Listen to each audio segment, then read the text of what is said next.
I, Corlys Velaryon, I, Lord Hobart Hightower, promise to be faithful to King Viserys. I swear this, by the old gods and the new.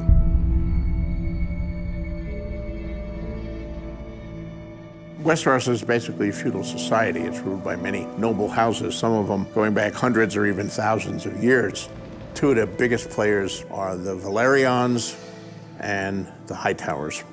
The Hightowers are from a very ancient, wealthy, powerful household who have been front and center of politics for hundreds of years. The Hightower sigil has a torch on it, and their motto is "We light the way."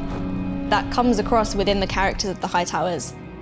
Their seat of power is the southern coast, Old Town, which was for many thousands of years the biggest city in Westeros. The Faith was headquartered there for many years. That was where the High Septon, our equivalent of the Pope, had his seat. Within the series, you have old gods and new gods, and the Seven is new religiosity, and the Hightowers have a strong connection with the High Septon. When we first opened the series, Otto Hightower is Hand of the King, and I think there's a Hightower fire there. There's a saying, when the king eats, the hand shits. He steers the small council on the king's behalf when it's necessary and ensures the king's wishes are enforced. Otto's an advisor, but Viserys is quite suspicious of him. Otto sees the danger in everything, and even though his intentions are good, he's also persuaded himself that there is nothing but good intention behind his action. The gods have yet to make a man who lacks the patience for absolute power, Your Grace.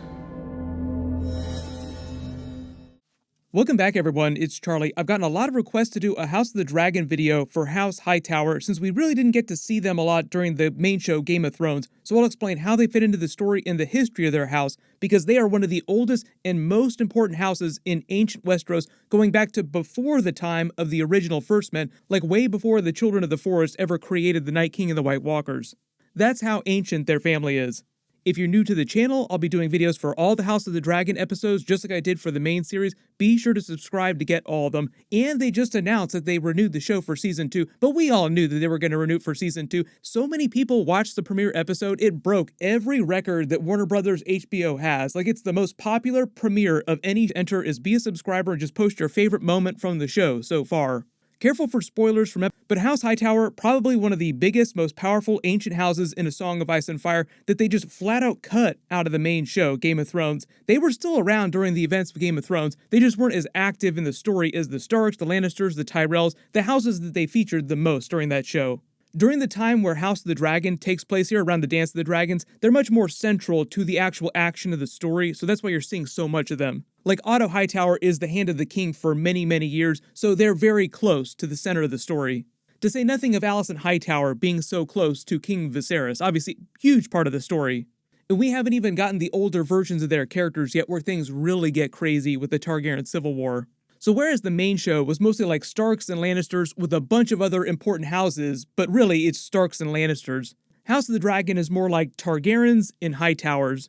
In the clip that I put at the beginning of this, George R. R. Martin and the actors talk a little bit about the Hightower characters that are important to the story in a very quick teaser for how they fit into the story. Their house motto is "We light the way." The symbol of their house, the sigil, is the High Tower itself. The family controls Old Town, where the High Tower is. We saw that briefly during the main show. The Maester's Citadel is there, that's why Samwell goes there to be trained as a Maester. The Archmaesters live there. It used to be the main port of Westeros up to the time of Aegon's conquest. You could say that it was kind of like the capital of Westeros before King's Landing was created, but it wasn't actually the capital. Before the conquest, the 7 different kingdoms had mostly just been 7 different petty kings all ruling over their different realms.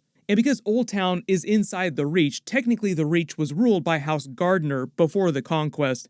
So like during Aegon's conquest, the Hightowers were kind of like a vassal house of House Gardener. When people think of the Reach, they mostly think of the Tyrells. The Tyrells didn't start ruling the Reach until Aegon's conquest because the Gardeners did not bend the knee and they were ruling the Reach. So Aegon the Conqueror soundly defeated their army and basically replaced them with the Tyrells and said, "You are now ruling the Reach," and they moved into Highgarden. That's why Highgarden is called Highgarden, because it was the seat of House Gardener. One of the cool differences with the Hightowers, though, is that it's actually said that their ancestors actually predated the original First Men who crossed over the Arm of Dorne to Westeros. During the Age of Heroes, long before the First Men colonized Westeros and started fighting the Children of the Forest, it's believed the ancestors of the Hightowers were a different group of people who were just a seafaring race who settled in this area and used it as a trading post for like ancient Valyria, Geese, the Summer Isles, just like this general region of the world here. So technically, the Hightower family descends from a slightly different line than the original First Men. But one of the cool things about their family, like their seat, is the Hightower itself. There are all kinds of rumors that the Maesters believe, different theories about the creation of the Hightower. Because the original base that the Hightower sits on was constructed before the time of the First Men. So maybe someday if they do a show about the First Men, just thousands and thousands of years ago in the timeline, we'll learn more about some of these ancient dead cultures. Usually you only hear about them in passing in the books, like they don't discuss them in great detail. But like the First Men, for instance, are just one of many ancient races, a lot of them being dead. Usually when you think of Westeros, you only think of the First Men, you think of the Andals later in the timeline. But like there are many other ancient cultures that were around when the First Men were around. The current Lord Hightower on House of the Dragon is Otto Hightower's older brother. We see him in the trailer here as Hobart Hightower. His chambers are actually at the top of the Hightower itself. Within A Song of Ice and Fire, it is one of the great wonders of the world, but the actual highest point in Westeros is Casterly Rock itself, just because the rock Casterly Rock is built on sits at a much higher elevation. Just for comparison, Casterly Rock sits at a higher elevation than even the top of the wall. That's how high it is. In addition to being a really powerful fortress and a lighthouse, the Hightower is so tall, people can also use it as a sundial, so like people living in the area can tell the time just by looking at the shadow of the Hightower. Because the Hightowers had been so rich and powerful, controlling the central port of Westeros for so long, House of the Dragon isn't the first time members of their family have been connected to the Targaryen kings since the conquest. The only reason they didn't get in big trouble during Aegon's conquest is because when the Gardeners stood against Aegon the Conqueror and lost, the Hightowers refused to fight for the Gardeners, so Aegon the Conqueror spared their family. And like at the beginning of episode 1, we meet the older version of King Jaehaerys. Before Jaehaerys took the Iron Throne at age 14, Maegor the Cruel was married to one of the Hightowers, had a very, very bad marriage to her. Later during his reign, when he continued to just become more and more cruel, the current Lord Hightower helped save the lives of one of Maegor's relatives, one of the Targaryen princesses, who he'd ordered beheaded, and then the Hightowers supported Jaehaerys' claim to the Iron Throne, which he eventually won. Which basically brought them into much greater favor, where you see them in House of the Dragon now under Viserys' rule. And even though we haven't actually been to the Great Sept on House of the Dragon yet, it exists right here, you see it in all the trailers. As George R. R. Martin says, before Aegon's conquest, the faith's center of power was in Old Town with the Hightowers for thousands of years, so the Hightowers themselves as a family have had a deep connection with the Faith of the Seven for a long time. That's why you see the older version of Alicent Hightower here next to the Iron Throne wearing their symbol around her neck, the seven-pointed star. And going forward, because we're talking about the Dance of the Dragons, the Targaryen Civil War, the Blacks versus the Greens, because Alicent Hightower, as you see in all the Episode 2 trailers, becomes Viserys' second wife and queen, the Hightowers are like the leading backers of the Greens in the Dance of the Dragons. After Episode 1, a lot of people were also asking, too, if Otto Hightower was knowingly throwing his daughter Alicent at the king in his grief. And at least the way the actor talks about it, Rhys Ifans, Otto Hightower thinks that he's doing right by the king and what's best for him and what's best for the realm. He's not really thinking too much about the power play that might be going on here.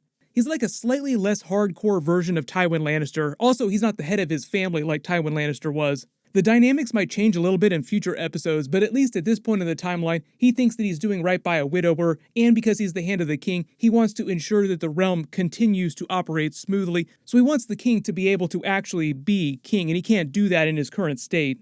Also, side note too, the whole idea with Alicent, like she isn't throwing herself at the king either. She doesn't really care about him in that way. She's just trying to be a really nice person. And just for context, predating the beginning of the present day of the show, when she was a little bit younger, she was actually the caretaker for King Jaehaerys at the end of his life before Viserys officially took the Iron Throne. So she's not meant to be like a Marjorie Tyrell type of personality. She's just like a really caring person, at least at this point in the timeline. Like I said, things can always change in the future, because the Hightower family will continue to be really, really important and be involved in a lot of these really crazy events.